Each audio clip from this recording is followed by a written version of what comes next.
whether we want to admit it or not, it's in our brain somewhere that that is a possibility. Yeah. And I don't think that was ever even considered possibly with a lot of the old blues artists. It's like, no, I mean, No these guys are playing on their back porch. Okay. They have no TV. They have no iPhones. They have no distractions. In a lot of cases, just living in extreme poverty. That was all they had. That was their sole means of expression and release and escape. You know, so of course it's, to your point, of course it's going to be so much more powerful. And then also to your point, I'm nodding my head because over the years, I've seen a lot of blues bands out there that were guys who played classic rock guitar and said like, oh, Stevie Ray Vaughan, I could do the blues. Sure. And it's just like, no, man, you're not getting it.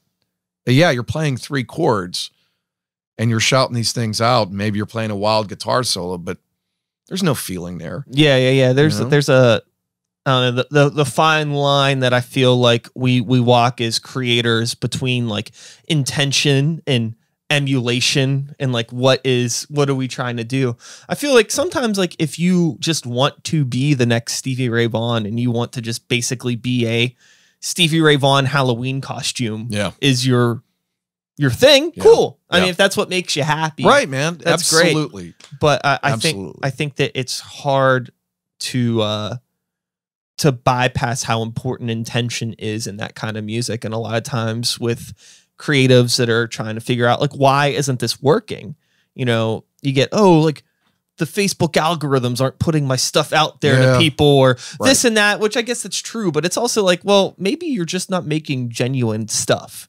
Yeah. You know, there's a lot of like, you ever have like, hear people talk about like, oh, I posted a picture of my cat and it got way more likes than a picture and then me posting something on my song, right? Yep. I think that it's not like Facebook likes your cat more than your music. I just think people see the genuine nature of like, oh, this is a picture of my animal and I'm proud of this animal. So people are attracted to that genuine nature versus like a please listen to my music desperation post. And it's like, this isn't genuine, so I'm not going to interact with it. Like, I don't think the internet hides our art from people as much as we think it does. I think it's just that the desperation is there's like a sense there that people see. You know, it's weird. It's just like, I spent all of last year working on this album and finally getting it done. And that was literally every ounce of me went into. And then you finish it and it's just like, oh, all of a sudden now you got to switch gears and think about the business side of it and the promotion and everything, which is a whole different beast.